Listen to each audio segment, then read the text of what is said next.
Morning students. अभी तक हम लोगों ने जितनी सॉलिड स्टेट में स्टडी की थी उसमें हम लोगों ने पैकिंग फ्रैक्शन, डेंसिटी वगैरह ये सब कॉन्सेप्ट को देख लिया था। आज हम लोग कॉन्सेप्ट देखने वाले हैं closed packing concept. Closed packing का मतलब क्या हो जाता है, किसी भी यूनिट सेल में कितने ज़्यादा एटम उसके स्पेस को कवर कर सकते हैं। Maximum volume must be covered by atom in a unit cell. This is called closed packing.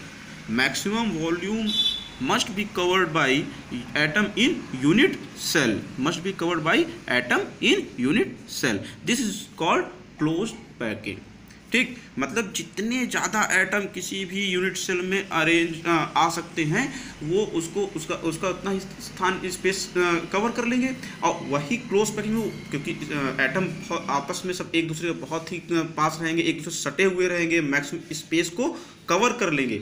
इसी को हम लोग क्या कहते हैं, क्लोज्ड पैकिंग कहते हैं। ये दो तरीके की होती है। पहली होती है CCP, जिसको आप FCC के नाम से भी जानते हैं।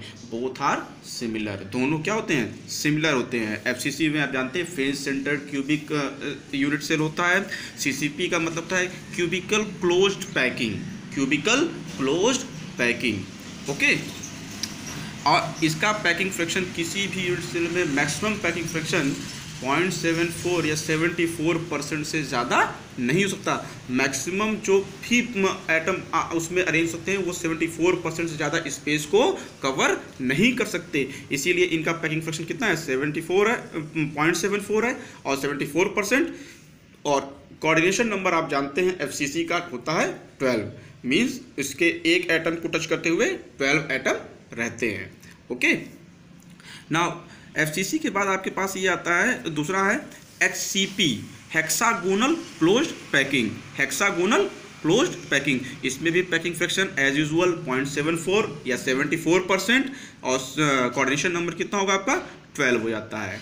ठीक, दोनों स्ट्रक्चर में सेम है। जिन बच्चों को प्रॉब्लम हो रही है कि FCC या CCP में क्या है, तो आपको ये पता चाहिए FCC भी क्यूबिकल स्ट्रक्चर ही बनाता है, उसमें भी मैक्सिमम परसेंटेज एरिया का कवर होता है एटम से। और CCP में भी क्यूबिकल स्ट्रक्चर ही रहेगा, उसमें भी उतना ही एरिया कवर रहेगा। इसीलिए दोनों लगभग सिमिलर होते हैं, तो इनमें कंफ्यूज होने की ज़रूरत नहीं है। हम लोगों ने FCC को पहले डिस्कस किया हुआ है। ओके, हम लोग आते हैं अब SCP को डिस्कस करने के लिए। ठीक, तो SCP का डिस्कशन में होगा क्या, मान लीजिए आप इस तरह का स्ट्रक्चर बनाते हैं। इस तरह ये जो ब्लू कलर के बॉल्स दिख रहे हैं आपको, ब्लू कलर के बॉल्स अगर एक लेयर बनाए, पहले एक आप लाइन बनाए आपने, अब फिर उनके जो स्पेस है जो दोनों के मिड में है वहाँ एक एक बॉल को अरेंज कर दिया। अब नीचे वाली लेयर में भी एक एक बॉल को अरेंज कर दिया। इस तरह पूरा 2 डायमेंशन में आपने ब्लू बॉल्स को अरेंज कर दिया है।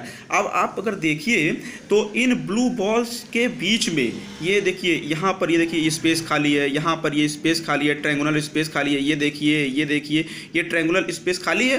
तो ये ट्रायंगुलर स्पेसेस ही आपके वॉइड कहलाते हैं। यही क्या कहलाते हैं, वॉइड कहलाते हैं, मतलब खाली स्थान, फ्री स्पेस। ठीक है, अब अगर हम लोग इन्हीं फ्री, जैसे एक अगर ये वाला हम लोग मानते हैं तो इसको टच करता, ये ब्लू वाला देखिएगा, या फिर इसको नहीं तो आप, हाँ इसको, अगर ये ब्लू वाले को देखिए, इस बीच वाले ब्लू वाले को देखिए, तो इसको टच करते हुए कितने एटम है, 1 एटम, 2 एटम, 3 एटम, 4, ये 5 और ये 6 एटम टच करते हुए हैं। और कितने वॉइड्स हैं, 1 2 3 4, ये 5 और ये 6, मतलब 6 एटम हम इन वॉइड्स में रख सकते हैं। लेकिन एटम सब की साइज लगभग एक बराबर होती है, तो 6 के 6 वॉइड्स में आप एटम को पुट नहीं कर सकते। इसीलिए आप अल्टरनेट वॉइड्स में एटम को पुट कर पाते हैं। केवल 3 वॉइड में ही आप एटम को पुट कर पाएंगे, जो हमने रेड से पुट किया हुआ है। एक इसमें है, एक इस वाले में है और एक इस वाले में है, अल्टरनेट वॉइड में है, जो आपकी second layer, 3 dimensional second layer बना रही है। ठीक, अब देखिए ये रेड के ऊपर, रेड से भी एक वॉइड बना है कि नहीं, ये देखिए ये वाला वॉइड। अब यहाँ पर अगर हम ब्लू से ही एक एटम को अरेंज रख दें तो ये एटम नीचे वाला फर्स्ट लेयर की तरह ही वो ठीक उसके ऊपर वाले ऊपर आ जाएगा, उस एटम के ठीक ऊपर एटम आ जाएगा, जिससे कि आप पता चल रहा है कि वही लेयर फिर रिपीट कर रही है, वही लेयर फिर से रिपीट कर रही है। जैसे यहाँ पर देखिए हेक्सागन बन रहा है ना, ये 6 एटम की अरेंजमेंट से ये हेक्सागन बन जाएगा। ठीक, ये देखिए 1 2 3 4 5 6 और ये हेक्सागन पूरा बन जा रहा है। इसीलिए इसको हेक्सागोनल क्लोज पैकिंग कहा जाता है। क्या कहता है? Hexagonal close packing. और यहाँ पर देखिए बार बार लेयर रिपीट हो रही है, ये ए हो गई, ये बी हो गई, फिर जो लेयर आएगी वो भी ए हो जाएगी, तो ए बी टाइप की लेयर होगी। तो ये ए बी टाइप का स्ट्रक्चर डेवलप होगा।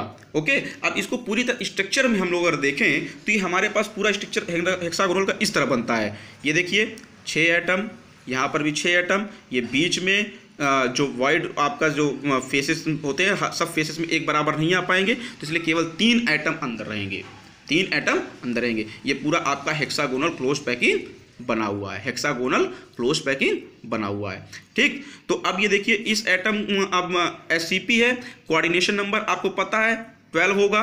12 कैसे होगा?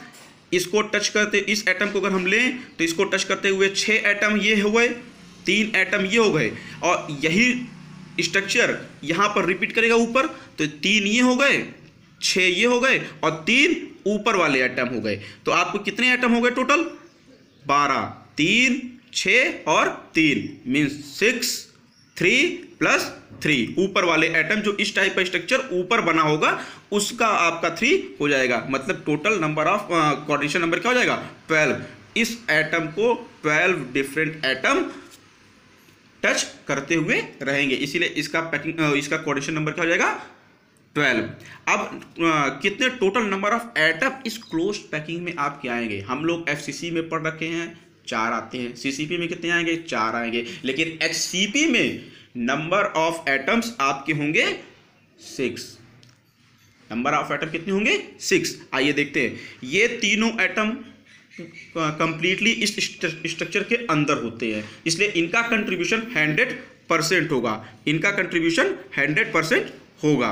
ओके, इनका कंट्रीब्यूशन कितना होगा? 100%। लेकिन ये 100% हो गया, इसका 50% होगा। और नीचे भी एक एटम है जो आपका यहाँ पर आएगा, सॉरी, ये इसका भी 50% हो जाएगा, तो 1/2 1/2।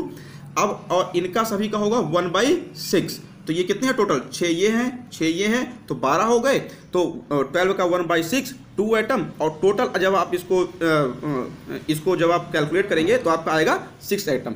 मतलब यहाँ पर आपका कितना हो जा रहा है? 6 एटम आपका इस हेक्सागोनल क्लोज पैकिंग स्ट्रक्चर में आएंगे।